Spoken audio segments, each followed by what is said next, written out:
Hello everyone. तो आइए प्यारे बच्चों, आज हम शुरू करते हैं मिशन बुनियाद कक्षा 8th के लिए जो एंट्रेंस एग्ज़ाम लेवल 2 का एग्ज़ाम है, जो इसी महीने होना है। उसके लिए जो पिछले वर्ष की क्वेश्चन बुकलेट है, उसके प्रश्न उत्तर, प्रश्नों के जो हल है, सॉल्यूशन है, जो आपकी इस एग्ज़ाम में, आने वाले एग्ज़ाम में आपके लिए बहुत फ़ायदेमंद होंगे। तो जो पिछले मेरे वीडियो हैं उनमें हमने 30 नंबर सम तक कर लिए हैं। आज हम 31 नंबर सम से शुरू करेंगे। तो पिछले जो वीडियो हैं पार्ट 1, पार्ट 2, पार्ट 3 और पार्ट 4 30 नंबर तक, वो आप देखना ना भूलें, वो भी अवश्य देखें। तो आइए शुरू करते हैं। 31 नंबर सम में हमें दिया हुआ है, दी गई तालिका की जांच करें और निम्नलिखित प्रश्नों का सही उत्तर दें।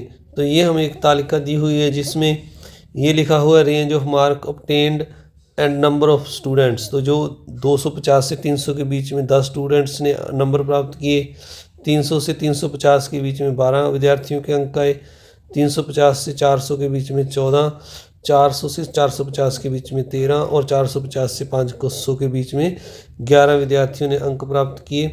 तो हमें यहाँ पूछा है कितने छात्र 300 और 400 की अंक सीमा के अंतर्गत आते हैं। तो यानी जिन छात्रों ने 300 से 400 के बीच में अंक प्राप्त किए, हमने उनको बताना है। तो अगर हम देखें 300 से लेकर 400 तक, तो ये जो है, सॉरी यहाँ से थोड़ा सा पीछे, 300 से लेकर 400 तक, तो ये 300 से लेकर यहाँ 400 हो जाता है। तो इसके बीच में जो अंक विद्यार्थियों ने प्राप्त किए वो 12 और 14 है। इनको अगर जोड़ेंगे तो इनका जोड़ 26 बनता है, 12 और 14 का। तो यानी जो हमारा ऑप्शन नंबर डी है वो इसका सही उत्तर है, दोनों का जोड़ 26 आ रहा है। इसके बाद अगला सम देखते हैं।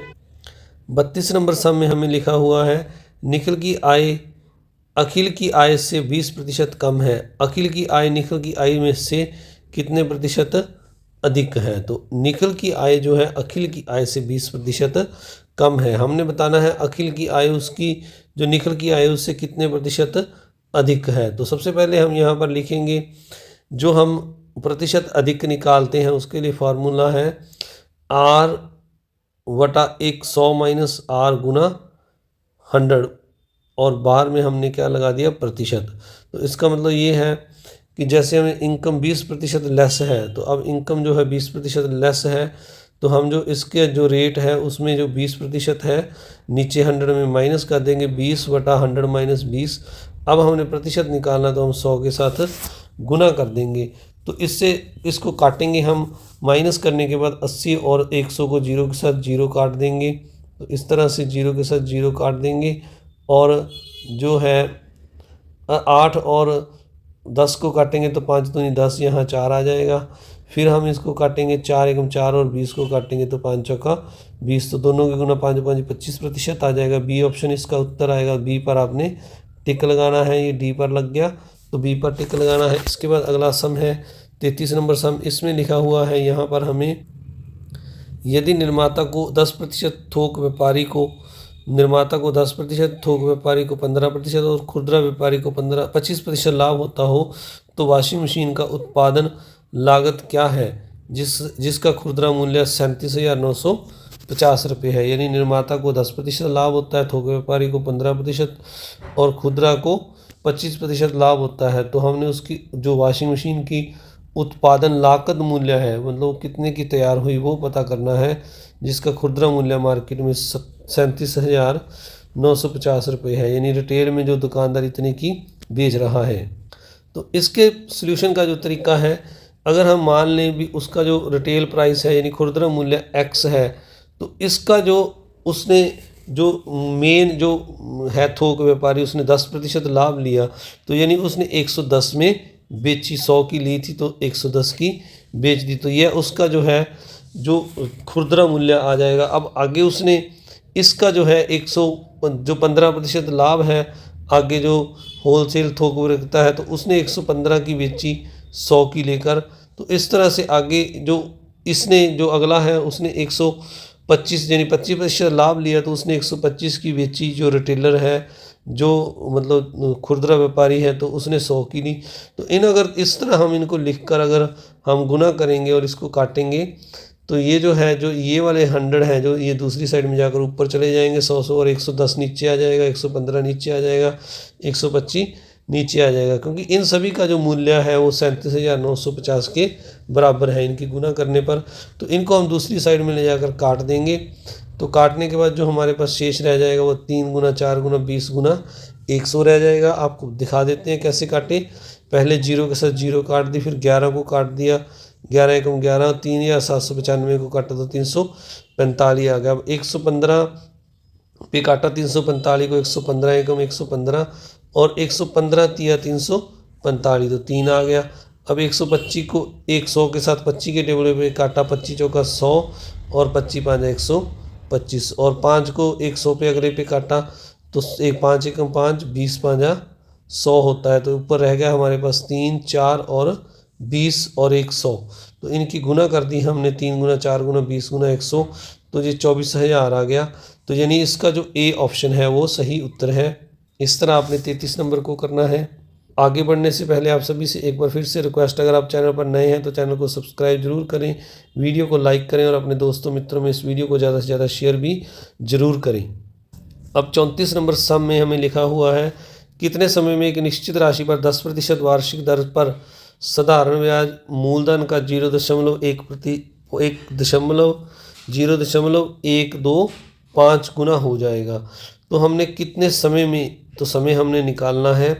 तो अब पूछा है हमें निश्चित राशि, तो निश्चित राशि को हम x मान लेंगे, पर 10% वार्षिक दर दी है हमें और साधारण ब्याज मूलधन का 0.125 दिया है। यानी पहले हम साधारण ब्याज का सूत्र देखते हैं। तो साधारण ब्याज का सूत्र होता है मूलधन गुना दर गुना समय बटा 100। तो अब हमें जो साधारण ब्याज है हमारे पास हो जाएगा 100, इसको हमने एक x की बजाय 100 मान लिया, गुना दर 10 दी हुई है, गुना समय हमने t मान लिया और बटा में ये वाला 100 नीचे लगा दिया। अब हमें आगे लिखा हुआ है मूलधन का, तो मूलधन 100 है, मूलधन का यानी गुना जो है ये 0.125 हो जाएगा। तो ये हमने यहाँ इसके साथ गुना कर दिया। अब 100 के साथ 100 काट दिया, 10 नीचे आ जाएगा और ये जो हमारे पास 0.125 है तो इसका दशमलव हटाएंगे तो नीचे हमने 1000 लगा दिया, 3 जीरो। तो अब इन जीरो को काटेंगे हम, 2 जीरो के साथ 2 जीरो काट दी हमने, 125 को काटा हमने 5 पर तो ये आ गया 5 दूनी 10, 5 5 25 और 10 को काटा तो 2 आ गया। 25 को फिर 5 पर काटा, 5 5 25 और इस 10 को काटा, 2 दूनी 2 5 10, तो ऊपर 5 आ गया, नीचे 2 दूनी 4 तो 5/4 आ गया। इसको हम जब मिश्रित भिन्न में बदलेंगे तो ये 1 सही 1/4 वर्ष आ जाएगा। यानी जो हमारा ऑप्शन ए है वो हमारा सही उत्तर है। इसके बाद आइए 35 नंबर से हम देखते हैं, -15 की 1 को किस संख्या से विभाजित किया जाना चाहिए ताकि भागफल -5 की पावर -1 हो। तो इसमें हम सबसे पहले यहाँ पर क्या करेंगे, जो हमें लिखा हुआ है -15 की पावर -1 को हम मान लेते हैं इसको x से विभाजित किया तो हमें जो भागफल है -5 की पावर -1 प्राप्त होता है। अब हम इसको जो है क्रॉस करेंगे तो ये इधर आ जाएगा -5 की पावर -1 और x यहाँ चला जाएगा। तो इस तरह से अब हम इनको जो माइनस जो दोनों पर एक एक लगा, एक बार इसको इकट्ठा लिखकर दोनों के ऊपर लगा देंगे माइनस। अब 5 को काटेंगे, 5 एकम 5 5 दिए 15 और माइनस माइनस ये वाला माइनस माइनस प्लस हो जाएगा तो ये 3 की पावर -1 आ जाएगा। तो इसमें जो हमारा ऑप्शन ए है वो सही उत्तर है। यानी ए जो है हमने ए -3 के साथ 3 की पावर -1 के साथ डिवाइड करना है। तो इसके बाद अगला सम करते हैं। 36 नंबर सम में हमें दिया हुआ है 2n की -2n-7 गुना 5n-4 बराबर 1250। Find the value of n, यानी n का हमने मान ज्ञात करना है। तो आइए इस सम को देखते हैं। तो यहाँ पर ये हमने संख्या जो हमें दी हुई थी ये लिख ली हमने। अब n की 2n-7 है तो इसको हम यहाँ पर n- इसको एक बार ऐसे ही लिख लेते हैं 5n की पावर -4। अब हम 1250 का एलसीएम निकाल लेते हैं। आपने इस तरह से 1250 का एलसीएम निकाल लेना है। 2 पर जाएगा, फिर ये 5 पर जाएगा। तो इस तरह ये हमारे पास 2 गुना 5 गुना 5 गुना 5 गुना 5 आ जाएगा, यानी 2 गुना 5 की पावर 4 आ जाएगा। अब हम जो 2 है इसको n-7 में से के बराबर रख लेंगे, और क्योंकि दोनों का आधार जो बेस है सेम है, 5n-4 को हम 5⁴ के बराबर रख लेंगे इस तरह से। तो अब इनको हम सॉल्व करेंगे तो ये दोनों का बेस बराबर है, तो n-7 बराबर हमारे पास 1 आ जाएगा, 7 दूसरी साइड जाके प्लस हो जाएगा, तो n की पावर वैल्यू हमारे पास 8 आ जाएगी। इस तरह अगर दूसरी साइड में देखें तो 5 बेस बराबर है, तो n-4 बराबर 4 के रख लेंगे, 4 दूसरी साइड जाकर प्लस हो जाएगा, तो n बराबर 4 + 4 8 आ जाएगा, तो दोनों ओर 8 आ गया, तो यानी n की वैल्यू हमारे पास जो है 8 आ जाएगी। यानी इसका जो सी ऑप्शन है जो सी ऑप्शन है इसका वो सही उत्तर होगा। तो यह फिर से देख लीजिए, ये 36 नंबर का हल किया हुआ है। इसके बाद हम 37 नंबर सम में अगर देखें तो 15 आदमी एक दिन में, थोड़ा सा जूम कर लेते हैं, 15 आदमी एक दिन में एक निश्चित ऊंचाई तक 16.25 मीटर लंबी दीवार बना सकते हैं। एक दिन में समान ऊंचाई लेकिन 26 मीटर लंबी दीवार बनाने में कितने आदमी लगाए जाने चाहिए। इस सम को अगर हम देखें तो यहाँ पर हमें दिया हुआ है 15 आदमी एक दिन में एक निश्चित ऊंचाई तक 16.25 मीटर लंबी दीवार बना सकते हैं। तो यानी यहाँ पर हम लिखेंगे 16.25 मीटर लंबी दीवार को 15 आदमी बनाते हैं एक दिन में। अब 1 मीटर लंबी दीवार को एक दिन में कितने आदमी बनाएंगे, तो इसको हम इसके साथ 1 मीटर जो है कम हो गई तो आदमी कम लगेंगे, तो इसको हम ये डिवाइड हो जाएगा। अब इसके बाद आगे हमें जो लिखा हुआ है, एक दिन में समान ऊंचाई लेकर 26 मीटर, अब हमने 1 का निकाल लिया, अब हमने 26 मीटर का निकालना है, तो हम 26 अब ज़्यादा है तो 1 का निकाल लिया, इसके साथ हम 26 के साथ इसको गुना कर देंगे, 15/26.25, इसको भी एक दिन में करना है। अब इसका हम दशमलव हटाएंगे तो ऊपर जाकर यहाँ पर 100 लग जाएगा। फिर आपने इसको काट देना, जैसे इस तरह मैंने काटा है। तो काटने के बाद हमारे पास जो उत्तर आएगा, गुना करके 3 और 3 दूनी 6 और 6 चौका 24 आदमी इसका उत्तर आएगा। इसके बाद अगला सम देखते हैं, तो इसका जो 24 आदमी है वो सी ऑप्शन है जो सही उत्तर है। आपने सी पर टिक लगा देना है, सी ऑप्शन पर। 38 नंबर सम करने से पहले आप सभी से एक बार फिर से रिक्वेस्ट, अगर आप चैनल पर नए हैं तो चैनल को सब्सक्राइब करें, वीडियो को लाइक करें और अपने दोस्तों मित्रों में इस वीडियो को ज़्यादा से ज़्यादा शेयर भी ज़रूर करें। आप देख रहे हैं number 1 channel, educational channel VMC वैदिक मैथ क्लासेस। तो 38 नंबर सम में हमें यहाँ पर लिखा हुआ है, एक महिला ने टॉफ़ी के 2 पार्सल खरीदे, प्रत्येक पार्सल में समान संख्या थी। उसने पहला पैक 25 पैसे प्रति टॉफ़ी के हिसाब से खरीदा, दूसरा पैक 65 पैसे प्रति टॉफ़ी 3 टॉफ़ी के हिसाब से खरीदा। उसने उन्हें एक साथ मिलाया और 3.50 रुपये प्रति दर्जन पर बेच दिया। उसका लाभ प्रतिशत ज्ञात करो। तो उसने जो 2 पार्सल खरीदे उन दोनों में हमने माना, दोनों में जो है टॉफ़ियों की संख्या जो समान है, तो हमने x मान ली। तो अब पहले का हम खरीद मूल्य निकाल लेंगे।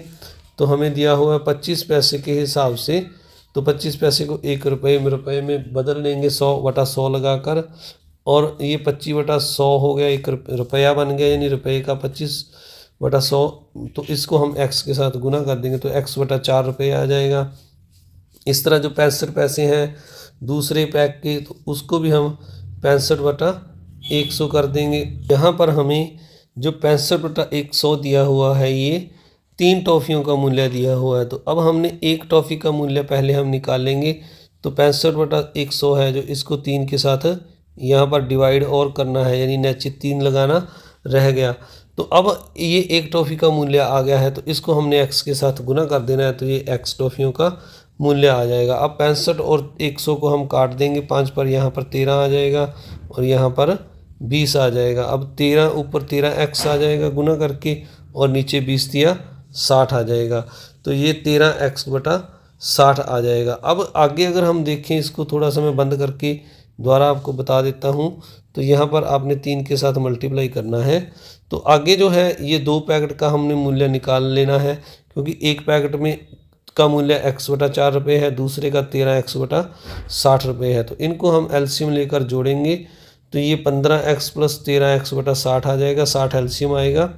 तो ये 28x/60 रुपये है। जो 2 इनको काट देंगे तो ये 4 पर कट जाएगा, 7 चौका 28 और नीचे आ जाएगा 15 चौके 60। तो ये 7x/15 आ जाएगा।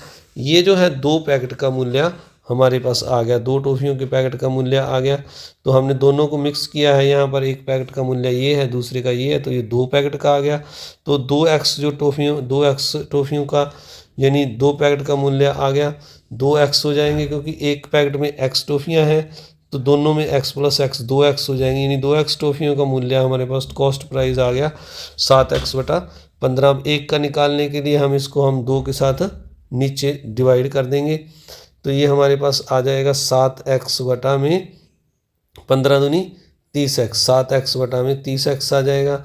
तो अब x के साथ x काट देंगे यहाँ नीचे। अगले स्टेप में मैं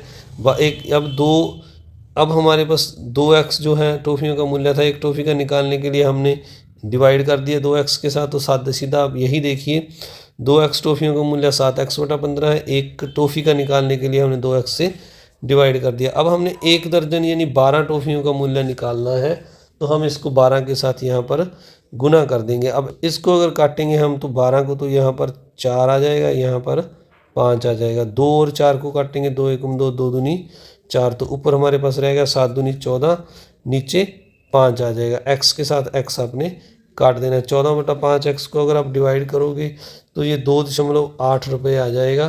तो ये हमारा कॉस्ट प्राइस आ गया 2.8 रुपये। तो अब हमें जो यहाँ पर दिया हुआ है उसका बेच मूल्य 12 टॉफ़ियों का वो दिया हुआ है 3.5, यानी 3 रुपये 50 पैसे उनका जो है बेच मूल्य दिया हुआ है। अब हमने खरीदी उन टॉफ़ियों को कितने में, 2.8 में, और बेचा 3.50 में। तो लाभ निकालने के लिए हम इसमें से बेच मूल्य में से खरीद मूल्य माइनस कर देंगे, तो ये 0.7 रुपये लाभ आ गया हमारा। अब हम प्रतिशत लाभ निकालेंगे, तो 0.7 है जो 0.7 है, ये खरीद मूल्य 2.8 पर है, तो 0.7/2.8 100 में से निकालना है, तो गुना 100 कर देना है अपने। तो अब ये दशमलव हटाएंगे तो नीचे इसका दशमलव हटाएंगे तो 10 लग गया, 2.8 हटाया तो ऊपर 10 लग गया, और 100 ये है, 10 के साथ 10 काट देंगे, 7 एकम 7, 7 चौका 28, और 4 को 100 के साथ काट देंगे, 4 एकम 4, 25 चौका 100। तो हमारे पास यहाँ पर ऊपर 25 बच गया और नीचे 1 बचा है, 25% आ गया, यानी जो कुल हमारा लाभ है वो हमारा 25% आ गया। तो यानी इसका जो ऑप्शन हमारे पास ए है, इस पर आपने टिक लगा देना है। इस सम के जो ऑप्शन ए पर टिक लगा देना है। 39 नंबर सम में लिखा है, निम्न पाई चार्ट एक छात्रा द्वारा विभिन्न विषयों में परीक्षा में प्राप्त अंक दर्शाता है। यदि छात्र द्वारा प्राप्त कुल अंक 540 थे तो उस विषय में किस विषय में 120 अंक प्राप्त किए। तो यहाँ पर अगर हम देखें इस सर्कल को पूरे को, तो इसमें हमें यहाँ पर हमें जो 120 अंक दिए हुए हैं जो उसके किसी विषय में आए हैं, तो हमें ये 120 अंक 540 में से आए हैं। अगर हम एंगल की बात करें तो x अगर हम मान लें तो x जो है 360 में से मान लें हम एंगल, और 540 में से अगर हम देखें तो एंगल जो उसके अंक आए हैं वो 120 हैं। पर हम ये लिखेंगे, अगर उसने मान लिया हमने उसके जो कोण है x है जो वो 360 में से है, और 540 में से अगर हम देखें तो उसके जो अंक हैं वो 120 के बराबर हैं। तो अब हम इसको हम x/360 निकालेंगे और 540 में से एंगल निकाल लेंगे। तो एंगल जो हमारे पास आएगा x 120, और इनको हम काटेंगे, यहाँ पर 0 के साथ 0 कट गई, और ये 18 पर काट दिया, 18 दूनी 36, 18 दिया 54, तो ये 3/2 है, दूसरी साइड में जाकर 2/3 हो जाएगा। इनको काटेंगे 3 एकम 3, 120 को काटेंगे तो ये 40 आ जाएगा, 40 को 2 के साथ गुना करेंगे तो 80 डिग्री आ जाएगा। अब हम जो सारणी हमें दी हुई है यहाँ पर टेबल, इसमें 80 डिग्री का जो कोण है वो हम देखेंगे। तो जो 80 डिग्री का कोण आप देख लीजिए, इसको मैं थोड़ा सा जूम और कर देता हूँ ताकि आपको पता चल जाए। तो ये 80 डिग्री का जो कोण है वो साइंस में बन रहा है, तो आपने जो है साइंस विषय पर टिक लगा देना है। तो साइंस में 80 डिग्री का कोण बन रहा है। तो इसके बाद 40 के बाद हम अब जो अगला सम 39 के बाद अगला जो 40 नंबर सम है इसको करते हैं जल्दी से। तो 40 नंबर सम में हमें दिया हुआ है यहाँ पर एक कस्बे की वर्तमान जनसंख्या 25,000 है, पहले वर्ष, दूसरे वर्ष और तीसरे वर्ष के दौरान ये 4%, 5% और 8% की दर से बढ़ती है। 3 वर्ष के बाद जनसंख्या क्या होगी? तो इसके लिए जो प्यारे बच्चों, अगर मान लीजिए हमने पहले वर्ष निकालनी हो तो पहले वर्ष 4% बढ़ती है, यानी 104 हो जाएगी पहले वर्ष के अंत में 100 में से। तो अब हमने 25,000 में से निकालनी है तो हम 25,000 के साथ गुना कर देंगे, तो ये 1 वर्ष बाद जनसंख्या आ जाएगी।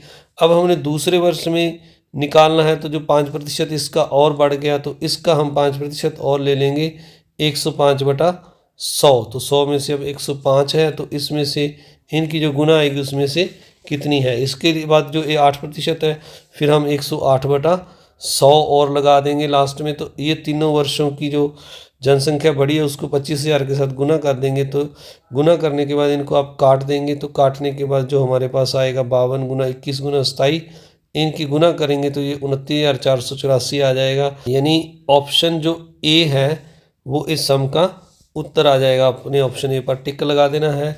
आप सभी का इस वीडियो को देखने के लिए बहुत बहुत धन्यवाद। चैनल को सब्सक्राइब करना ना भूलें, वीडियो को लाइक करें, शेयर करें और अपने दोस्तों मित्रों में शेयर भी ज़रूर करें। इसकी जो पीछे जो अन्य वीडियो हैं लेवल 2 के लिए और लेवल 1 की भी वीडियो इस चैनल पर उपलब्ध है। इसके जो 40 नंबर 30 नंबर तक सम है जो पिछली वीडियो में है वो भी आपने ज़रूर देखनी है। Thank you very much.